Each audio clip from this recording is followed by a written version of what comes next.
The International Boxing Club has finally put together the match that the American public has been seeing through its crystal ball for many years.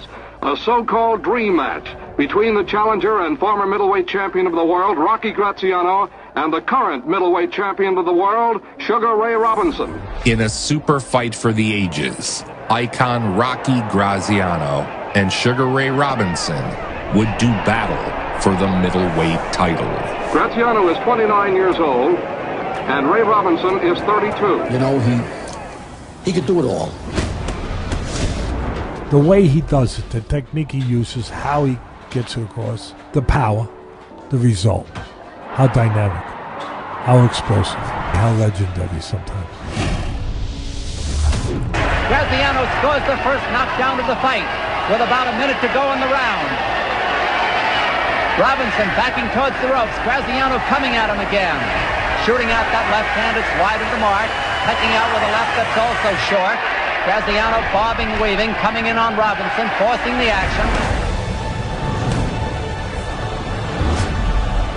There goes Rocky Crouching, and he's down from the right to the jaw. And the count reaches 5. The devastating right put Graziano down for the 10 count. 10. Rocky is counted out. And Ray Robinson is the winner. Rocky still wants to fight, but referee Tommy Gilmore won't let him.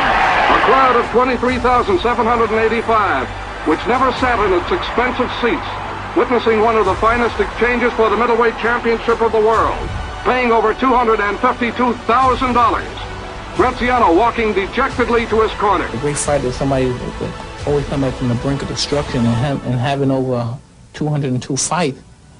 At least 80 or 90 of those fights, he's at the brink of destruction, almost losing, and coming back to win. I mean, that shows character. Well, the fact remains, the press and the public alike continuing to sing the praises of this man, Mike Tyson. They think the next great champion. You would get into the ring, and people were scared of you. Okay, don't anybody go to the toilet or the refrigerator. Mike Tyson has short working hours. He punches in and punches out. One of the things that's always fascinated me about you is this ability you have to intimidate opponents. A lot of them seem to have been beaten before they got in the ring almost. To weaponize fear in a way few ever have. When you came around, all of a sudden, everybody's watching heavyweight boxing. Heavyweight boxing wasn't boring again. It was the most crazy, exciting thing in sports.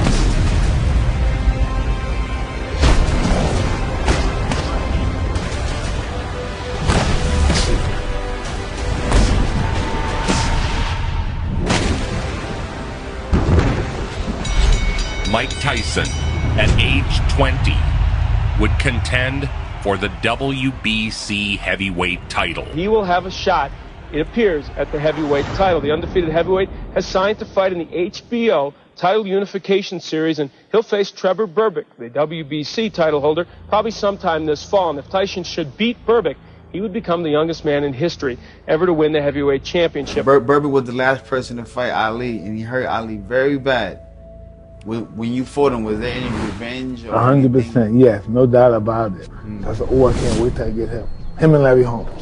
The fight brought out all the A-listers. And Tony Danza. I laugh at Tony Danza. And I'm super creepy, Rob Lowe. In the morning, I'm making waffles. I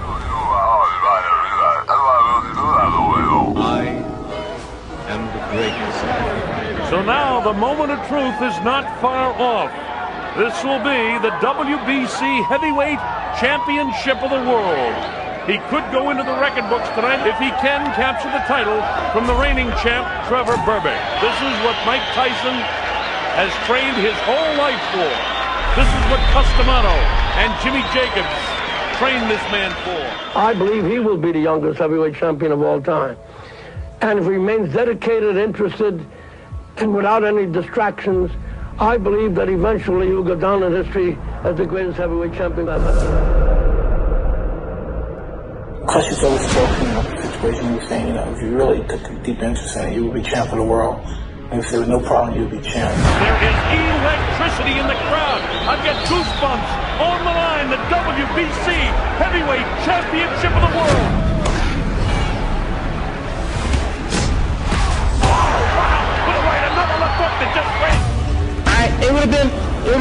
happen to any fighter, because at this particular point I was throwing, what can I say, hydrogen bombs. Every punch was with murderous intention. You talk about being on the stage on a moment and capturing that moment. Position, not using the jab of the bell ends.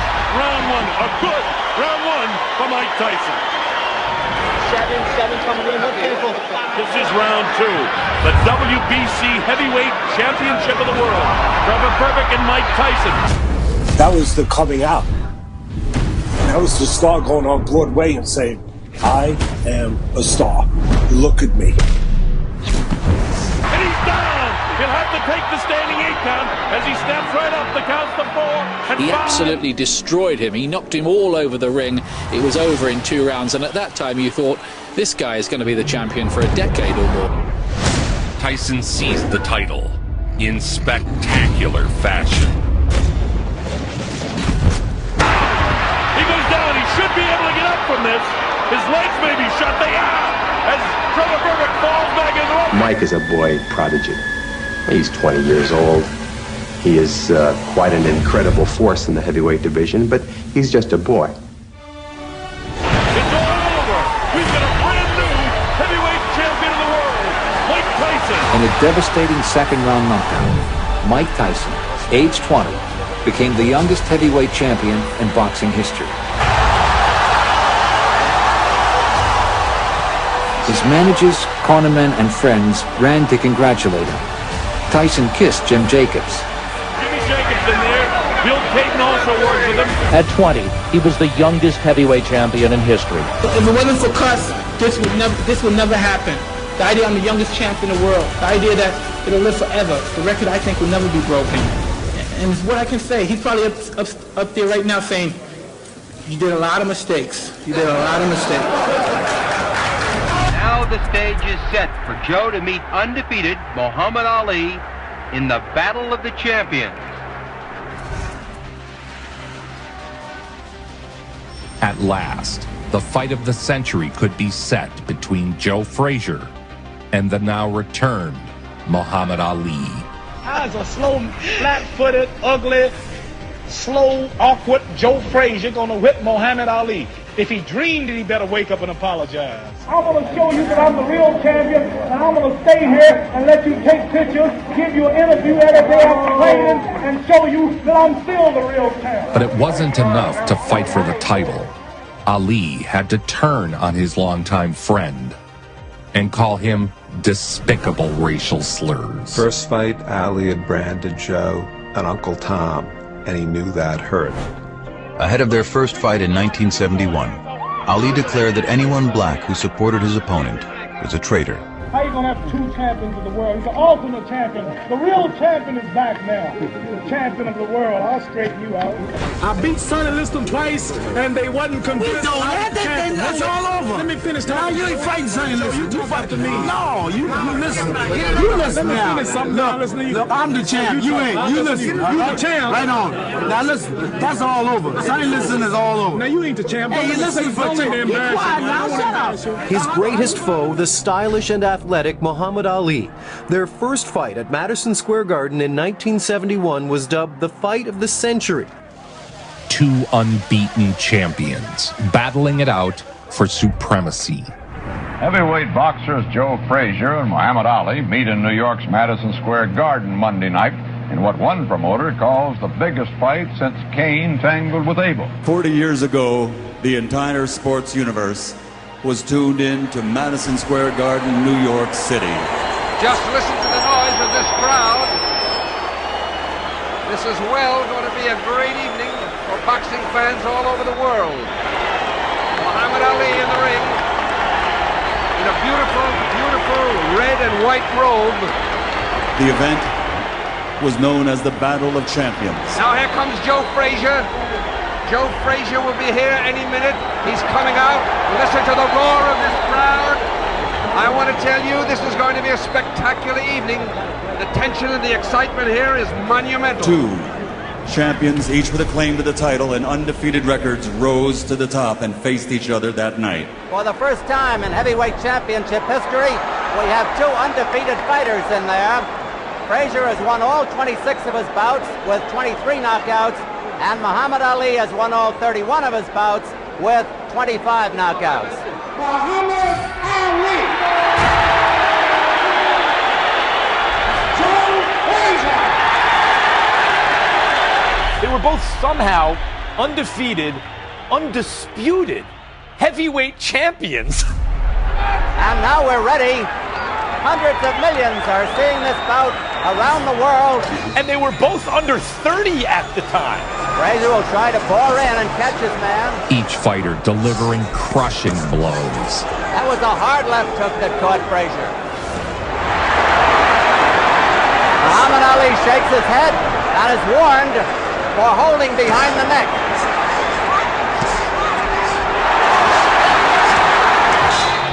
Round 2.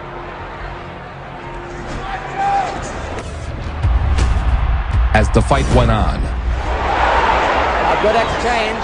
Frazier's power began to wear on Ali. And Muhammad Ali may have been shaken.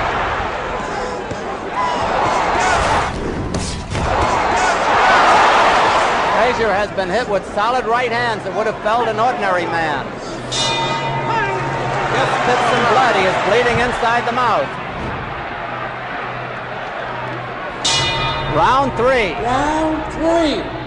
If I just touch him one time with the left hook, he was gonna know about it. That was going to be his style. He would take 2 to land 1. He would take 3 to land 1. But he would keep coming forward. He's hit this man with his Sunday punches. And Joe keeps coming in. That night, Joe Frazier was about as good a fighter as anyone has ever been, ever in the ring. That's still a good jab. Powerful left hook by Frazier.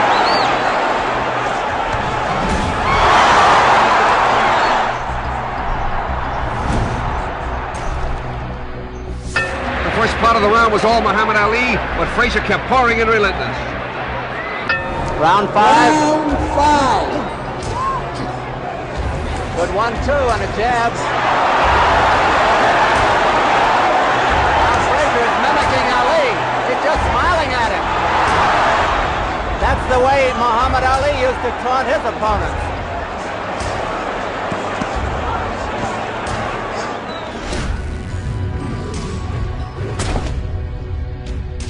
I don't see how this fight can go the distance. The crowd has changed. Before they were yelling Ali, Ali. Now they're yelling Joe, Joe. And Joe says, come on out and fight. The bell hasn't sounded. There it is, round 8. Round 8.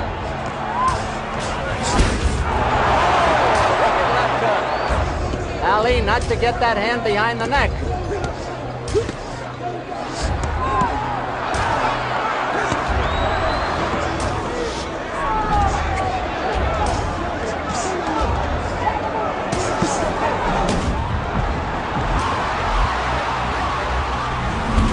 I can still hear the roar that went up. All could hardly believe this was going to happen. And here it was. Muhammad Ali holds on, but Joe's not rushing in there either. He's holding too. Joe Frazier gave such an extraordinary effort. That one hurt. So did that.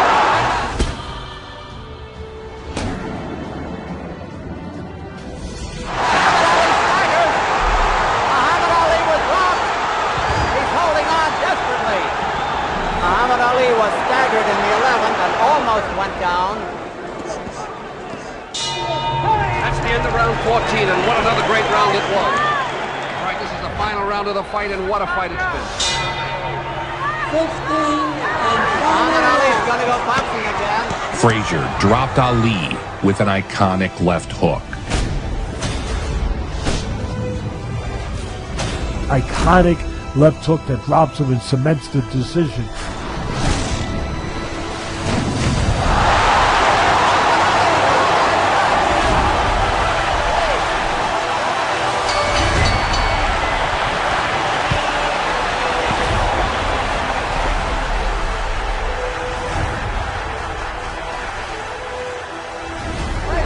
Who retains his heavyweight title. champion of the world, Joe Frazier. Joe Frazier. For the first time in his career, Muhammad Ali was beaten.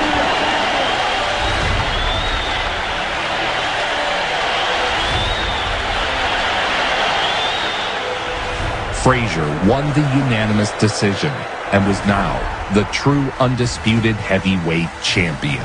That he was in a hospital for more than a week after that fight, trying to recover from the fight. Nothing broken, just because he had used up all the fluids of life in that fight. And he was never the same. Smoker Joe Frazier was the first man to defeat the legendary Muhammad Ali. The interesting thing about Julio Cesar Chavez was he is a three-time world champion. First won it at 130 pounds, moved up and won 2 of the versions of the 135-pound lightweight title. An unbelievable record, the best record in boxing today, 61-0 with 50 knockouts. Perhaps the greatest, most revered athlete in the history of Mexico, Julio Cesar Chavez. The boxing world was still in shock from Mike Tyson's stunning loss to Buster Douglas just 1 month before. So what next? The boxing world's attention turned to a battle between 2 undefeated champions. 2 great fighters, same weight class, both in their prime. Boy, it had everything. Both are 140-pound champions. Chavez, WBC super lightweight titleist, is regarded by many as the best fighter in the world. It's so appetizing because Chavez is one of the toughest fighters you'll ever see, and Taylor is given a good chance to end his 10-year winning streak. In front of a raucous crowd, The great Julio Cesar Chavez. The fight would be everything everyone hoped to see. One of the longest unbeaten streaks at the beginning of a career in the entire history of the sport. In the early rounds, Taylor jumped out to a fast lead. Customarily, Chavez does not throw a lot of punches in round 1.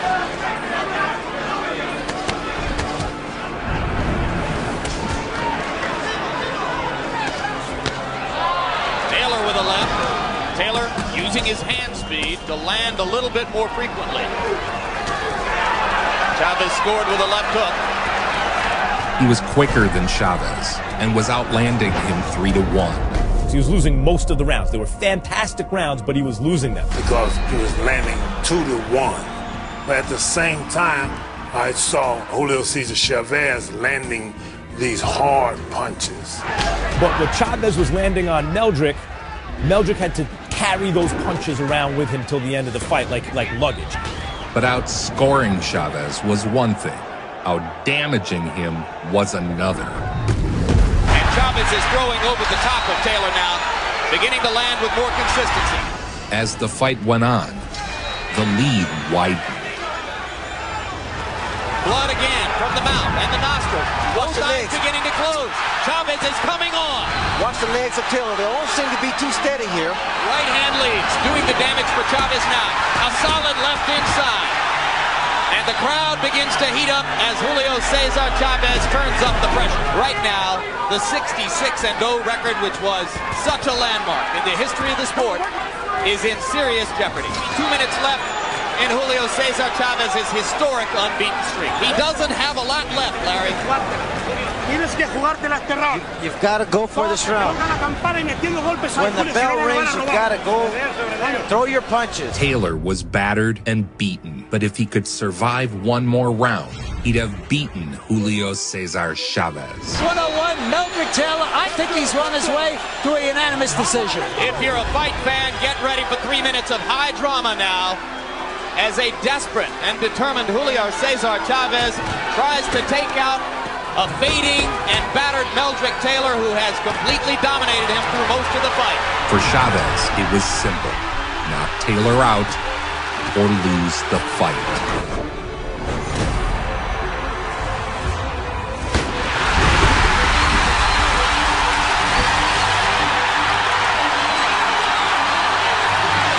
If he gets up, he probably wins the fight. I can't believe it! Unbelievable! Richard Steele stopped the fight with fewer than 5 seconds to go. 5 seconds left. I cannot believe they stopped that fight. The comeback victory sent the crowd into a frenzy. The official time will be 2:58 of the 12th round. He knocked him out with 2 seconds left. This fight turned Chavez into a heroic, almost legendary figure. The incredible moment elevated Chavez to even higher levels of fame in Mexico. One of the most memorable fights in 30 years of boxing on HBO. Braddock's manager basically made Lewis agree to give him a percentage of his purses for the rest of his career to get the fight.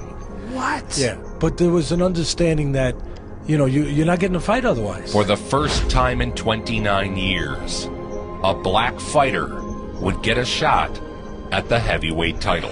And now, here in Chicago, the heavyweight boxing title is at stake. Will Joe Louis walk out of the ring as heavyweight champion of the world? We'll soon know. There were history of black families, you know, poor black families that would get hope from just saying, hey, Louis did it. I don't want to hear that you can't do this. Joe Louis did it. A challenger from Detroit, Joe Louis. And so he was that important. That's the only point I'm making here. He was that freaking important that what they fought, what they did, what they overcame, where they came from. When you talk about all the things that we're here to talk about character, about talent, about perseverance, about resiliency, about caring about more than yourself, about strength. When you talk about all those things that we try to say that we care about, he was all that. He was all of that. 1, 2,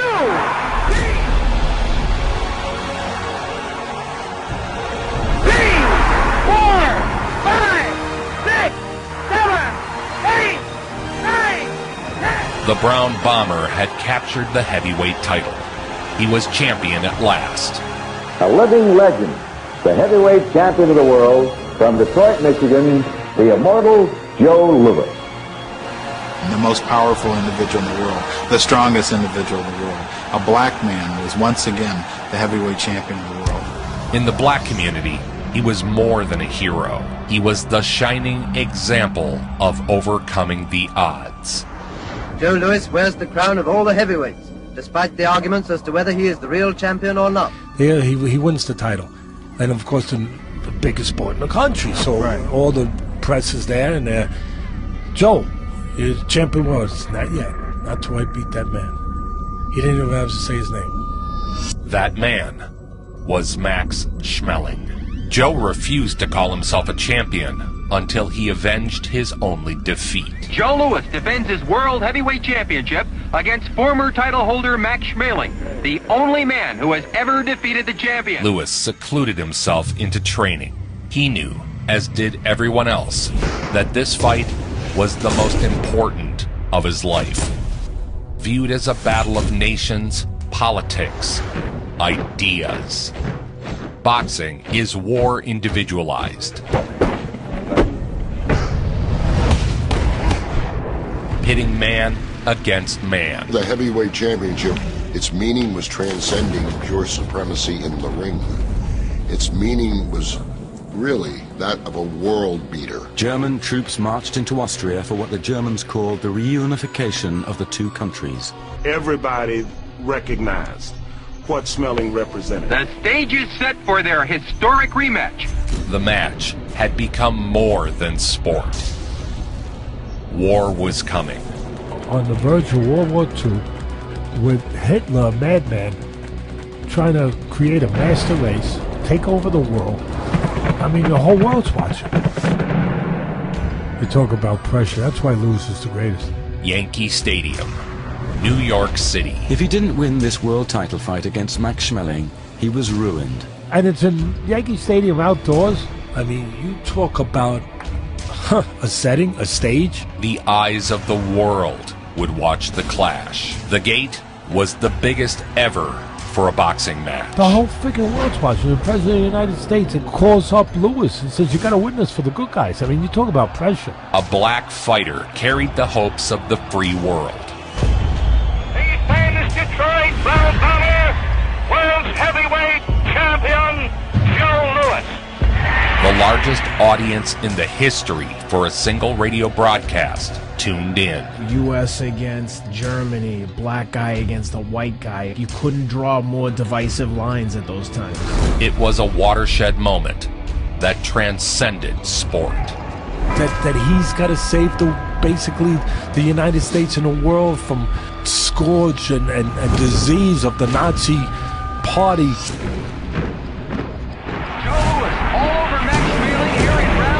For one night,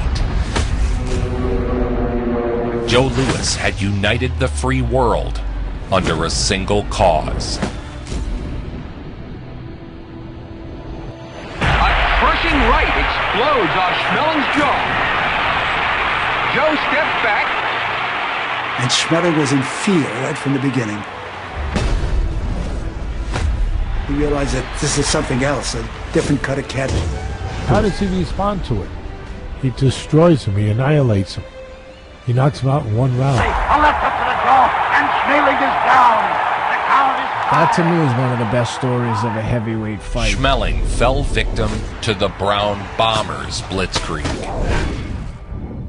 I think that's the greatest single event in the history of the world.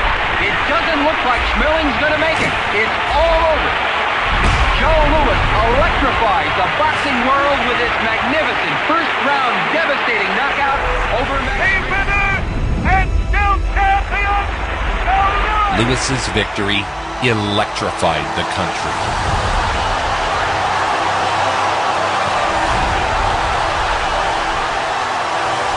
And Joe Louis and Benny Leonard, they were fighters. They let people know they had value, that their race had value, their people had value. They had value. They pulled people out of those places. It was the most uniting force I've ever seen in my life.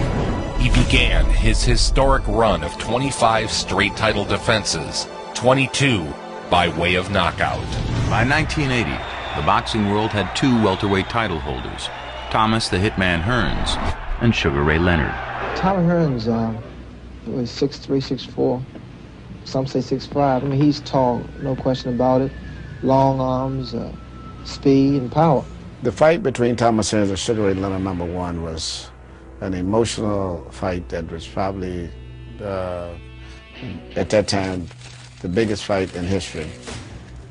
Rarely these days do the best fighters fight one another in their primes. Good evening and a very warm welcome to International Sports Special, which highlights a significant milestone in the history of boxing, the richest fight ever staged, Sugar Ray Leonard versus Tommy Hearns for the undisputed welterweight championship of the world. The best versus the best. No fight since the Ali Frazier confrontation 10 years ago has created such a furore there. Now it's going to be the richest fight in boxing history. So the WBC welterweight champion Sugar Ray Leonard has entered the ring. Okay. This... The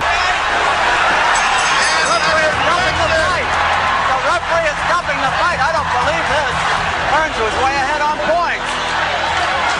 Leonard has pulled it out in the true old-fashioned movie way.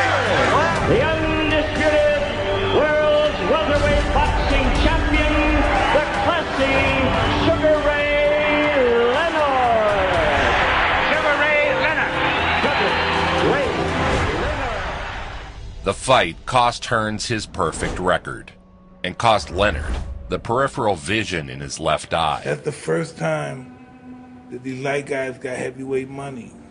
Yeah. You know? You're right. Yeah. He was the first guy that... The loss would eat at Hearns for years. It's something that bothered me for a long time, 8 years to be exact.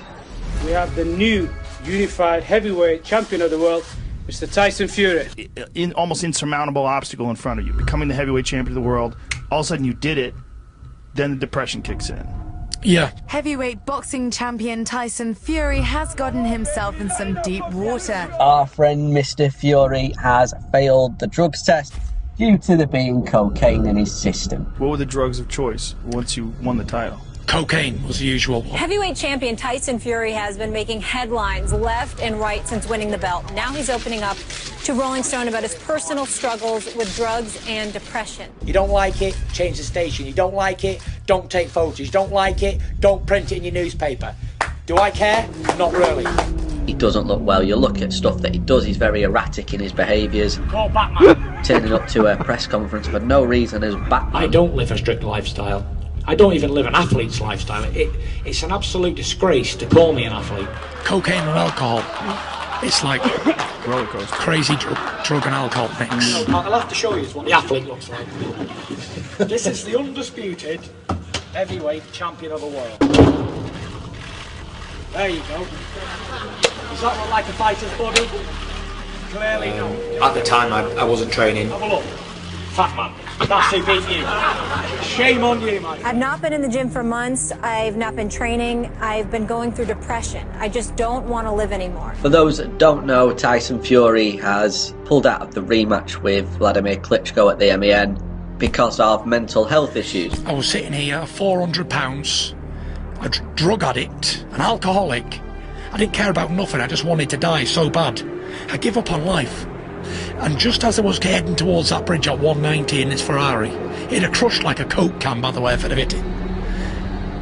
I heard a voice say, no, don't do this, Tyson. Think about your kids. Think about your family and your little boys and girls growing up with no father.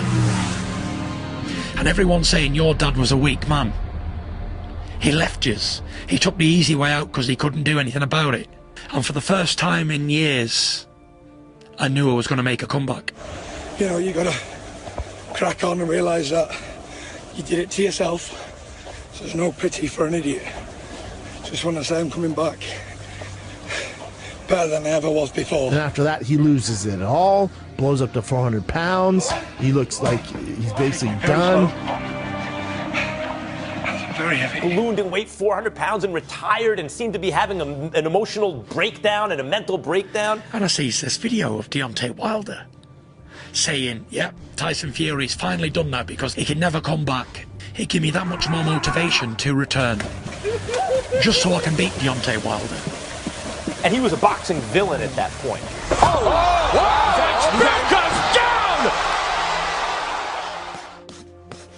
And he has built himself back up. He's gotten himself back in the ring. He's tried to clean up his life.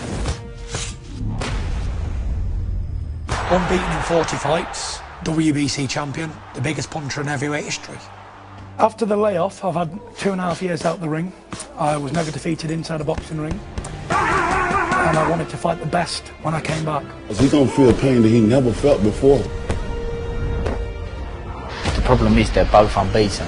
They've both got unbelievable self-belief. My boxing ability's never been in question. I've never lost anything from my boxing ability. My movement, my feints, my IQ, nothing. All I did was put a lot of weight on. I will say this about Wilder. The right hand is something special. Well, you questioned Deontay Wilder's power. The proof is in the banana. Nothing. I didn't come to be embarrassed by this little skinny runs.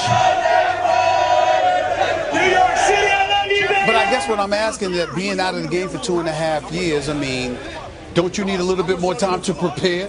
Even though he retired and got stripped and hadn't fought in a while and everything, in boxing tradition, if that dude is still undefeated, no one's beaten him in the ring, and he beat the champ to become the champ, he has a claim to the lineal title. Los Angeles, December the 1st, a day of destiny at the Staples Center.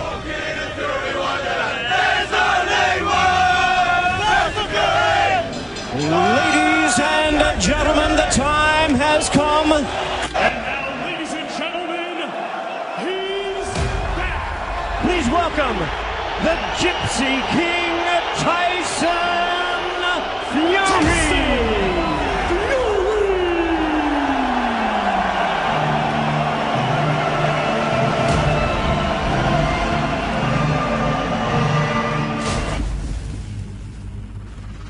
And there are plenty of people in the box. If he can win tonight, there's going to be one heck of a party. Please welcome the WBC heavyweight champion of the world from Tuscaloosa, Alabama, the bronze bomber, Deontay Wilder. But Wilder came on my show earlier this week as well. He said, I'm going to whip as you know what, and then we're going to go party. That's exactly what he said. And he means it. And I have no doubt that he means it.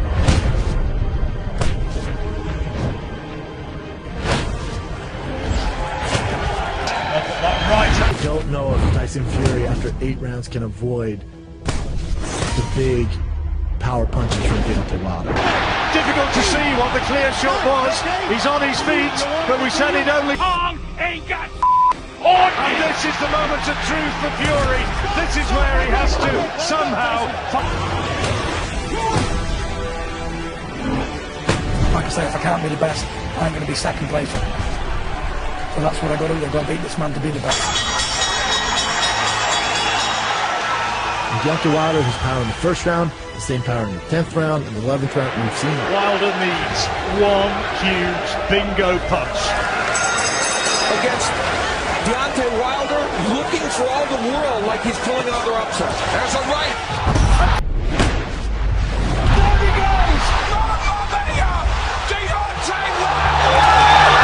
Right hand, left hand! Has there ever been a doubt in your mind? What will the come back to me? Incredible turn of events here in the 12th! It was become a meme. Fury got up from that right hand. You don't see a guy who's taking time off, who's had drug problems, who's ballooned up to 400 pounds, all this stuff, that he's the guy who boxes like that. Heavyweight title.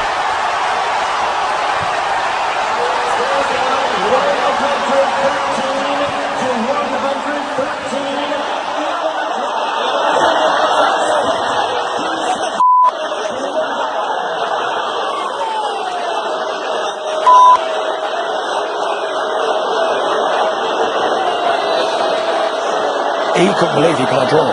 He could not believe it. Because that belt belongs to me, Tyson Fury, a.k.a. the Gypsy King. Rocky Marciano would challenge Jersey Joe Walcott for the heavyweight title.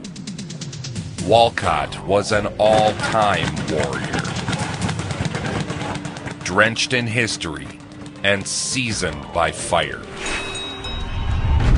Left hook to the jaw. In the lead-up, Walcott had proclaimed Marciano a hype job, going as far as to call Marciano a bum. Walcott said before this fight, if I can't beat this bum, take my name off the record books. I guess he can punch a bit, but he can't box. I've never seen anyone easier to hit. September 1952, Philadelphia. Experts rate the Walcott fight as one of the most exciting bouts in ring history. 15 rounds for the heavyweight championship of the world, weighing 184 pounds, the challenger, Rocky Marciano. Weighing 196 pounds, the heavyweight champion, Jersey Joe Walcott. They call Rocky the Brockton Blockbuster, and some of the fight experts say he's another Jack Dempsey. Jersey Joe dominated the early action, smashing Marciano with relentless combinations. Rocky Marciano was one of the toughest men ever to fight. Many fighters fold when they're first tested, when they're cut and dropped.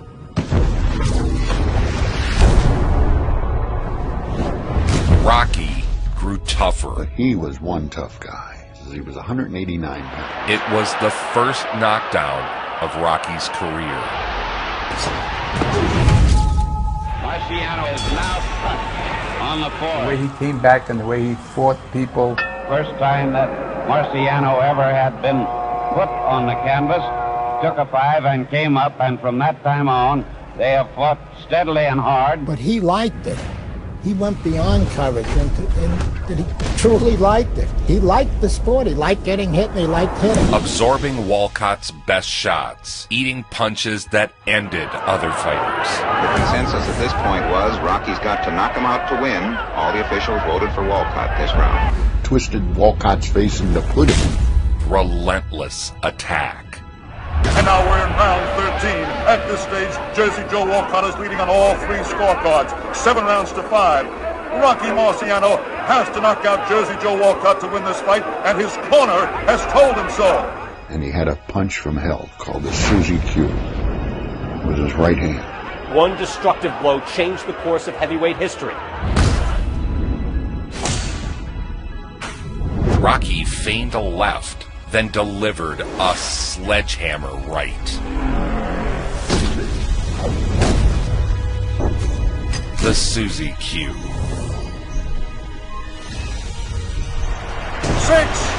7, 8, 9, 10, and out! New heavyweight champion of the world, Rocky Marciano.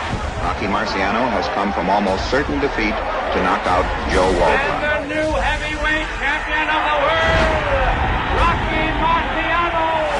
When it ended, fight fans had witnessed one of the greatest slugfests in history. The Brockton Blockbuster was now the heavyweight champion of the world. I hit him with plenty of good punches, and he took them very good. Rolled with most of them.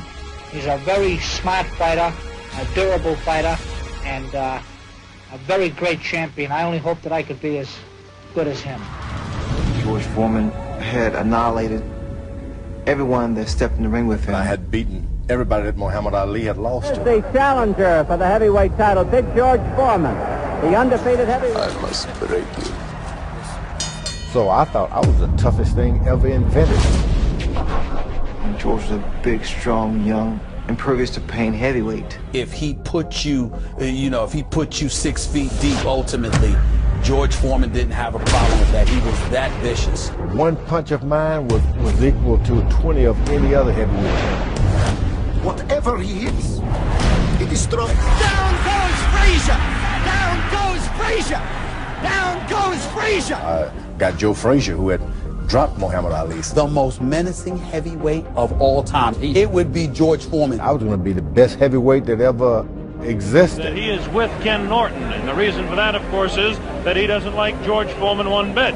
Do you really believe, Ali, that he can beat this man? Yeah, the man went 24 rounds with me, broke my jaw in the first round. I was in shape the second fight. In those days, he was a bully.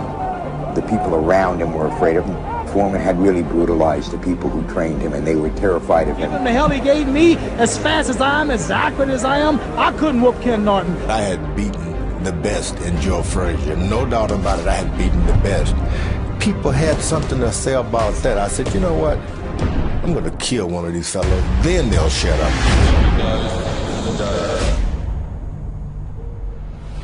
And it looks like Norton has really been staggered. Foreman was the guy who destroyed Frazier, destroyed Kenny Norton. Whipped by Kenny Norton, I knocked Kenny Norton out easily.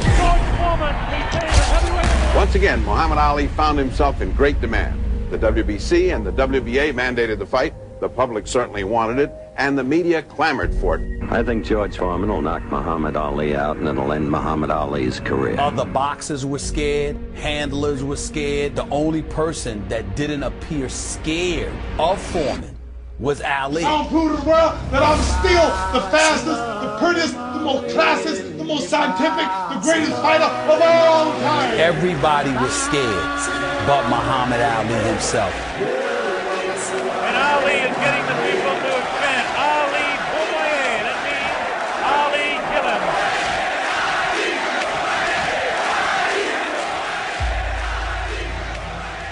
Have you fought many guys who were talkers in the ring? No, I never get a chance to talk much. By the time you get to know a fella, it's all over. As for the fight itself, discussion centered not on who would win, but on how much punishment Foreman would dish out. The time may have come to say goodbye to Muhammad Ali. And now we understand that George Foreman is about to make his way to the ring. Because very honestly, I don't think he can beat George Foreman. Cosell was convinced that Ali is washed up.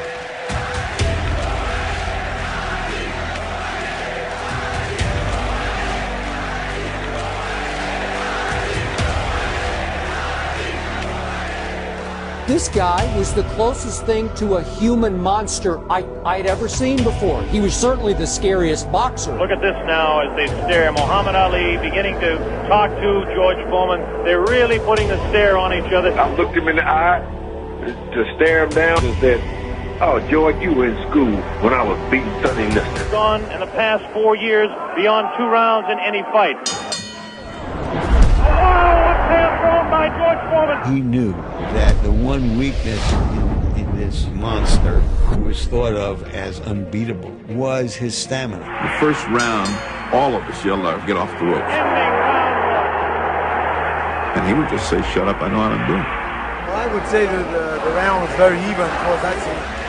And Ali totally got into the guy's head, and he didn't even realize it. It was Muhammad Ali's fertile mind that created the rope. Here we go, round number 2. The determined Ali got off his stool in between rounds. George Foreman sat down all the way. Ali leaned on the rope with the vicinity of prodding him. Starting second or third round, when he went to the ropes, he was calling Foreman all kinds of names. Any name of ugliness you can think of. Talk. Definitely serious. Tremendous combination. He fought just like your initial bumps, just lay on the rope and take it with him. This time he did it with character. He said, "Hey, I'm going to weather the storm." The rope-a-dope was something that was invented by Muhammad Ali that night. I must say, I don't understand those tactics, Joe, of staying on the ropes and letting him hit. It just shows you the power of intellect and intelligence and how that can compete against anything. And believe me, I was a big, powerful giant in the ring with Muhammad. I mean, a knockout artist. He stood up to me. Foreman setting him up against the rope. What a... Look at him whispering in the ear of Foreman. George Foreman, so young, so strong. Not supposed to do, leaning up against the ropes. 4 punches downstairs on Ali. So fearless. I had him beat. I really did. And really thought I had him beat up in the body, had him tired. Continues to talk, continues. Against George Foreman, he does away with his opponents, one after another, in less than 3 rounds. George not going that type of distance a long time. He was treading in water, never been in before. This is the furthest that George Foreman has gone in a fight since 1972. Misses the right hand. Ali is definitely confusing him. Missing the shots that he missed, it drained him. Look at Foreman's face. He does look tired. Nobody knew the strength of Muhammad Ali. He was manhandling him, just like Archie said, grabbing him, and he emptied the guy's tank. I was afraid he was going to get killed by a George Foreman that many of our young viewers don't know. Boom, perfect timing.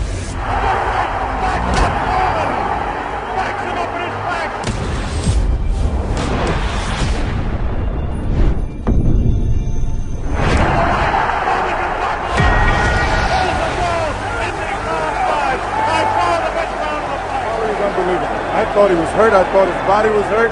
He came back. He hit Foreman with everything, and he winked at me. Oh, yes, there's no doubt about it. He winked right over here to this corner. You know, the guy really was the people's choice, and he was the people's choice because he loved them.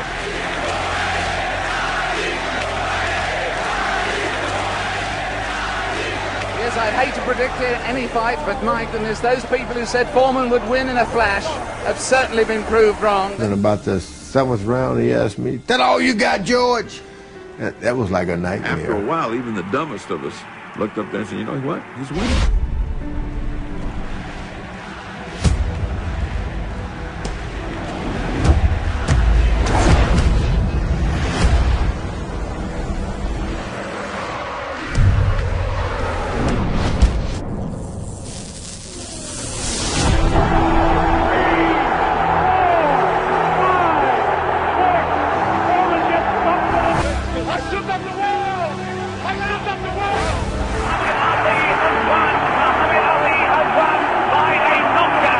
Greatest of all time.